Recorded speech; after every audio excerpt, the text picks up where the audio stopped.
Hello, everyone. I am Devin Boyda, and I am the connector for Team 2 Presentation 4. This is the general overview for the reading. I went over I.A. Richards, and these are some of the topics I'd like to cover. So we got mindfulness, language versus thought, associationism, a meaningless word, meaning theory, definition theory, symbol theory, the theory of interpretation, and then, of course, audience questions. And that is the overview. So, mindfulness. I wanted to start off by reading this quote directly from our reading. So, often when one communicates, he or she does not give any special attention to how he or she communicates. As a result, communication between parties is either diminished or lost altogether. So this is really important. We must be mindful with all of our communications. So oftentimes, like this is especially true in today's society, with text and social media being the most common way for people to socialize. Um, like the meaning of what you're saying, like if you don't put emphasis on certain things, especially through text and social media, your point might not get across, and like it just diminishes the communication overall. It's nowhere near as effective as talking to someone in person, so you have to be mindful of it. Sending an email, make sure that you express it a certain way and make sure it's not ambiguous. So next we're going to do language and thought. So thought is referring to everything that goes on inside our heads, that little voice in your head, that's thought. And then language would be any way we use to express our thoughts. So written word, oration, and then I ask, are they always the same? No, I mean, obviously not. How many times have we thought of something and then when we go to express it, it doesn't come out as nice?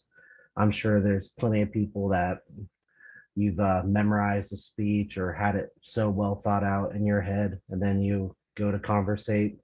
I know that this has happened to me multiple times, but whenever you go to say those ideas that you had, they just don't come out. They don't sound as nice saying them. Um, it just makes it so we can't express ourselves in the way that we'd like. Because I don't know. I guess everything sounds better in our heads, or at least for me. So next we have associationism, and that is a difficult word to say. So this is a typical way we recognize words association, and this starts at an early age, and this is the way we learn the world. So an example of that would be like you have a child, and they're like, "What's that?" And you're like, "It's a cat." And then they're like, "Cat?" And you're like, "Cat, yes, cat. That is a cat." And they will put that picture of a cat into their brain and connect it to the word cat, and from then on make associations with that and add to it. They have now the word cat will remind them of that cat in that moment. um, I said the word cat a lot. So uh, we use this with our reading and understanding oration, and even with pictures or words. Like if you see a word you don't know, we're always trying to make sense of it. We're trying to find, reference or take some context just to figure out what this word means, unless it's just a generic word that you kind of gloss over. But for the most part, like we want to understand what we're reading or what we hear. So, and then we'll connect it to something using, like I said, context words. So my next slide is a meaningless word. So here I have two words, conflagum and gasconade, one of which is a word I made up. Can you guess which? So if you said that I made up the word conflagum, then you are correct. So gasconade is actually a word. I don't know if anyone's ever heard it used before. I know that I haven't. It took a while to find a word that was so unheard of, but here it is. And I just wanted to show that like we can make up words and they almost seem like, a real world word, you know? So if I were to just go around saying this word, and some words come to be this way, if enough people are saying them, then who knows? Maybe they'll add this to Webster's dictionary. But anyways, gasconade. It's extravagant boasting. So an example of this would be the student began to dance and gasconade about his grades to anyone who would listen. So yeah, it's probably the only time you'll ever hear that word. So now we're going to talk about meaning theory. So meaning theory was discussed by scholars as, I guess they believe that a word has only one meaning. Clearly, we know that today to be false. And the counter argument that I.A. Richards was discussing is proper meaning superstition. There's more than one meaning to the word.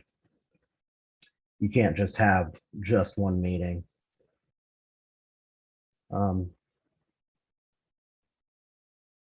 so for an instance, okay, we'll say like that was cold. Like clearly slang is a great example of words that can transition to having multiple meanings. Like, of course, so long ago, cold meant just frigid, like this is freezing. But nowadays, maybe not used that often, but there are other slang words that you can use as an example that have multiple meanings, like, oh, that was cool. That was very rude of you to do to that person. And that's just an example of a word having multiple meanings. So now I'll talk about definition theory. So all words can mean something different or to every different person, and this leads to a lot of ambiguity when it comes to words. Like we already have an issue with one word having multiple meanings, but then if you take into account like cultural meanings, um, it just adds a whole nother layer of difficulty when it comes to words. Like you might say it, but in a different country, that word could mean a completely different thing. It could be offensive even. So let's do a couple of examples.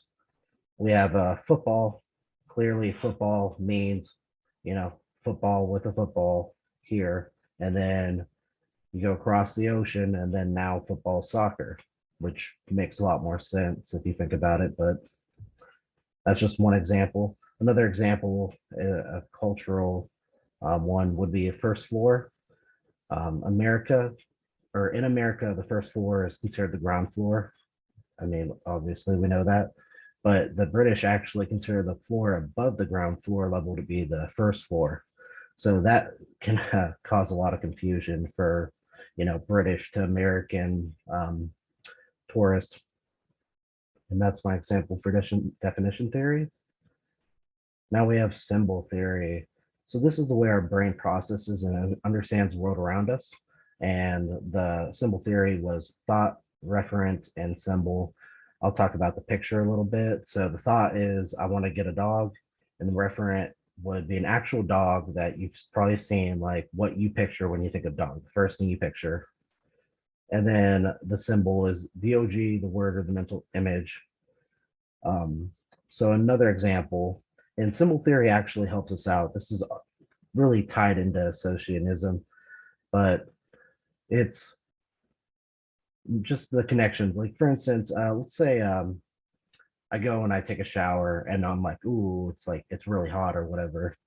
And then that me thinking it's hot makes me think of fire. That's what I think of when I think of hot as fire. And then you know what? That also makes me think of the stove. And then I realized, oh, I forgot to turn the stove off when I was done cooking breakfast. And this is the way like the connections our brain makes that I mean are beneficial to us when it comes to like learning the world around us.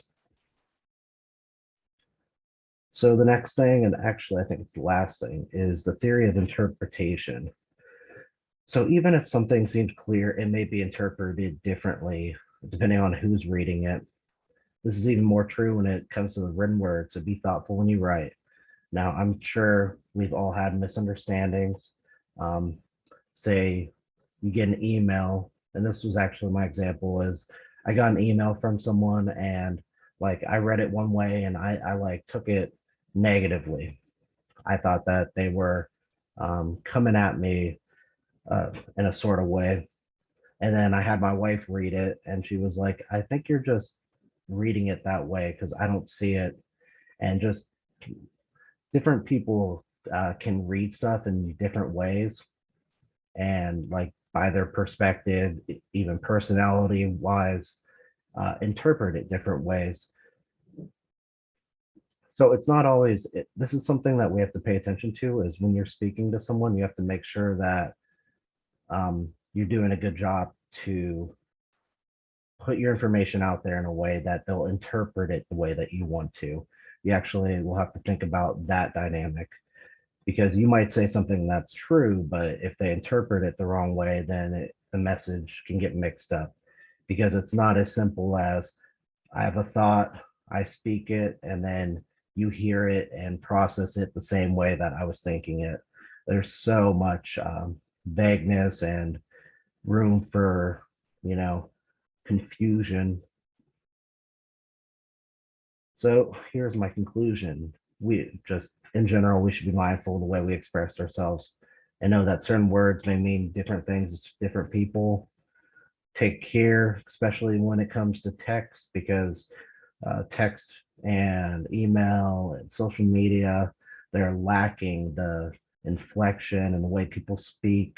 It's a lot harder to convey sarcasm or happiness, and like you're limited by exclamation points and commas and stuff. Like just, it's harder to really emphasize what you're feeling when you're writing those words versus in person socializing. It's a lot easier to show those. Okay, so my audience questions are, who gives a word its meaning? Does an interpretation fall more on the reader, the speaker, or is it equal? And describe a situation when you tried to express a thought but were not able to convey it. Thank you for watching my slides, and goodbye.